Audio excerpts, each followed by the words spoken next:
சில குட்டீஸ் எல்லாருக்குமே பாத்தீங்கன்னா ஒரு சிறப்பான குட் மார்னிங் பா.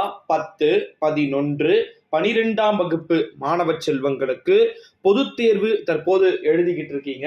12ஆம் வகுப்பு மாணவர்கள் தற்போது இன்னைக்கு எக்ஸாம் இல்லை, ஸோ வீட்டில் இருப்பீங்க. ஓகேங்களா? நேற்று கெமிஸ்ட்ரியில நிறைய கஷ்டங்களை அனுபவிச்சுட்டு எல்லா எக்ஸாமும் கஷ்டமாக தான் கேட்குற மாதிரி ஒரு மைண்ட் செட் உருவாயிருச்சுப்பா. ஸோ மேபி பார்த்தீங்கன்னா அடுத்தடுத்த எக்ஸாம்களுடைய பேப்பர் கரெக்ஷன் தான் இப்போ முக்கியம். ஏன்னா எக்ஸாம் அவங்க ரொம்ப எப்படி ஈஸியாக கேட்கக்கூடிய பாடங்களும் கடினமாக தான் கேட்டுக்கிட்டு இருக்காங்க. கடினமாக கேட்கக்கூடிய பாடங்கள் மிக கடினமாக தான் கேட்டுக்கிட்டு இருக்காங்க. ஸோ அதில் எதுவுமே சொல்ற மாதிரி கிடையாது. இந்த ஒரு சூழ்நிலையில தான் 10, 11, 12ஆம் வகுப்பு மாணவர்கள் பார்த்தீங்கன்னா பொது தேர்வை அழகான முறையில் எழுதி கொண்டிருக்கக்கூடிய ஒரு வேலையில தான் அதுல 12ஆம் வகுப்பு மாணவர்களுக்கு இன்னும் 10 நாள்ல தேர்வுகள் டோட்டலா முடிந்துருது. உங்கள் அனைவருக்குமே தெரியும் அப்படின்னு நினைக்கிறேன். ஸோ இந்த காரணத்தினால தமிழ்நாட்டில் பார்த்தீங்கன்னா பொது தேர்வுகள் இப்படியே தான் இருக்குமா ப்ரோ, ரொம்ப டஃப்பாக தான் கேட்டுட்டு இருப்பாங்க அப்படின்னு கேட்டிங்கன்னா, இங்கே டஃப்பாக கேட்டாலும் நீங்கள் கவலைப்பட வேண்டிய அவசியம் கிடையாது செல்ல குட்டீஸ்.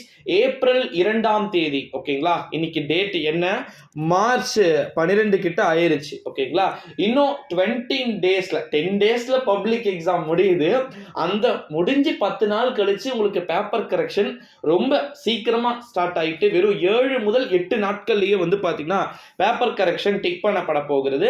நீங்க கவலைப்பட வேண்டிய அவசியமே கிடையாது.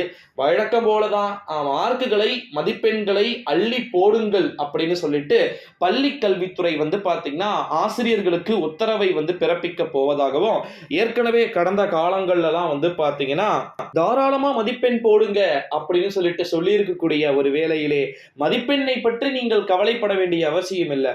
கம்பல்சரி கொஸ்டின்ஸ் ரொம்ப கடினமா இருக்கு ப்ரோ, நார்மலான கொஸ்டின்ஸும் ரொம்ப ஒஸ்டா இருக்கு அப்படின்னு சொல்லிட்டு செல்லக்குட்டீஸ் எல்லாருமே பாத்தீங்கன்னா சொல்லிட்டு இருக்கக்கூடிய ஒரு வேளையிலே ஒண்ணு சொல்லிக்கிறேன். 11ஆம் வகுப்பு மாணவ செல்வங்களா இருந்தாலும் சரி, அல்லது 12ஆம் வகுப்பு மாணவ செல்வங்களா இருந்தாலும் சரி, நீங்க தேர்வை பத்தி பெருசா கவலை கொள்ள வேண்டிய அவசியம் கிடையாது. காரணம் என்ன அப்படின்னு பாத்தீங்கன்னா 2024ஆம் ஆண்டு பொது தேர்வுக்கான எலெக்ஷன் வேற ஒரு பக்கம் இருக்கு. ஓகேங்களா, ஸோ அந்த எலெக்ஷன்லாம் வச்சு பார்க்கும்போது உங்களுக்கு பேப்பர் கரெக்ஷன் ரொம்ப ஈஸியாவே இருக்கும் அப்படின்னு சொல்லியிருக்கிறாங்க.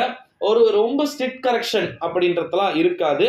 காலையில் ஒரு 10 பேப்பர், மதியானம் ஒரு 10 பேப்பர் ஒரு டீச்சர் டிக் பண்ண போறாங்க. இதுதான் பாத்தீங்கன்னா ஒரு பேஸா பண்ண போறாங்க. இந்த ஒரு சூழ்நிலையில தான் அந்த 10 பேப்பர் டிக் பண்றத அவங்க அழகா நீட்டா ரொம்பவே பாத்தீங்கன்னா கேஷுவலா டிக் பண்ணுங்க. புக்லெட்ல ஆன்சர் கீழே அவங்க ஒரு 2 மதிப்பெண்க்கு 2 லைன் இருக்கு அப்படின்னா அதுல ஓரளவு 70% to 80% எழுதி இருந்தாங்க அப்படின்னாலே அவர்களுக்கு பாத்தீங்கன்னா முழுமையான மதிப்பெண்ணை கொடுத்துடுங்க. அது மேபி பிரச்சனை இருக்காது அப்படின்னு சொல்லிட்டு அபிஷியலா நியூஸ் கொடுத்துருக்குறாங்க.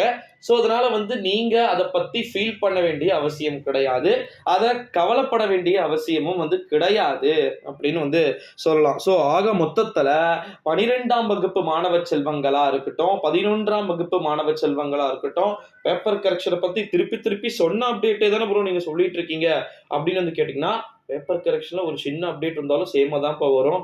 ஓகேங்களா, ஏன்னா இதுக்கப்புறம் இன்னும் அதிபயங்கரமான நியூஸஸ்லாம் இருக்கு, அதெல்லாம் சொல்லக்கூடாது இப்ப. ஓகேங்களா, அதான் கம்பெனி சீக்ரெட், இப்பெல்லாம் சொல்லக்கூடாது. நீங்க எக்ஸாம் முடியுங்க, ஒரு இப்போ சொன்னீங்க அப்படின்னா அதை நினைச்சே நீங்க பயந்துட்டு இருப்பீங்க.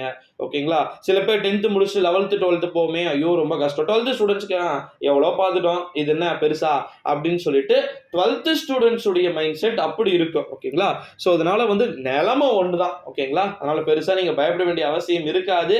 பேப்பர் கரெக்ஷன் அந்தந்த மாவட்டத்துடைய தலைநகரங்கள்ல இருந்து மாற்று தலைநகரங்களுக்கு அனுப்பப்பட போகிறது. ஸோ அதனால நீங்க பெருசா வரி பண்ணிக்க வேண்டிய அவசியம் இல்லை அப்படின்னு சொல்லிக்கலாம். நன்றி, வணக்கம்.